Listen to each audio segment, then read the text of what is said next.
Di matanggap ni Laila de Lima at Senadora Risa Hontiveros ang pagpapaliban ng Senado sa Articles of Impeachment laban kay Vice President Sara Duterte. Dahilan kung bakit ito pinatutsadahan ng dating NTF-ELCAC spokesperson at isang dating kadre. Si Franco Baranda sa buong detalye. Iginiit ni ML Party List Representative-elect Laila de Lima na dapat ituloy ng Senado ang impeachment trial ni Vice President Sara Duterte. Ang nasabing issue ay ikinabahala rin ni Senate Deputy Minority Leader Risa Hontiveros.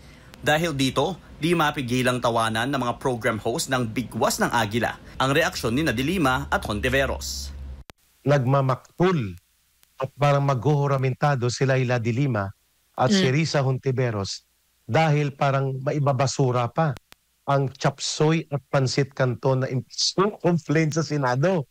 Sabi nila na niluluto daw ito dahil natatakot ang mga senador sa mga Duterte. Samantala, para naman kay Dr. Lorin Badoy, dating tagapagsalita ng National Task Force to End Local Communist Armed Conflict o NTF-ELCAC, ambisyoso kung ituring nito sina Hontiveros at de Lima dahil sa track record ng mga ito na hindi naman daw katanggap-tanggap sa taong bayan. What I find interesting and funny is people like de Lima and Risa Hontiveros showing their political ambitions, no, na hindi naman sila mahal ng Pilipino, pero nakakatawa kasi sino man boboto sa mga ito para maging president? Dagdag pa ni Ka Eric, ginamit ng CPP, NPA, NDF na makinarya ang dalawang opisyal ng pamahalaan na si Hontiveros at de Lima para magkaroon ng lehitimong issue na magagamit bilang propaganda para makapag-recruit ang makakaliwang grupo.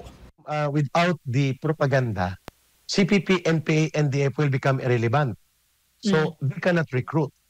So without the propaganda capitalizing on Sara Duterte's impeachment trial, si de Lima at si Hontiveros walang saysay, walang gimmick, walang drama.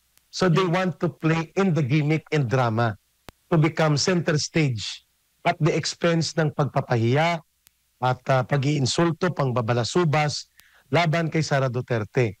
Ipinunto rin ni Ka Eric na matutunghayan ang bloodbath na sinasabi ni Vice President Sara Duterte sa panggigipit ng mga opisyal ng gobyerno sa bise dahil hindi raw ito yuyuko.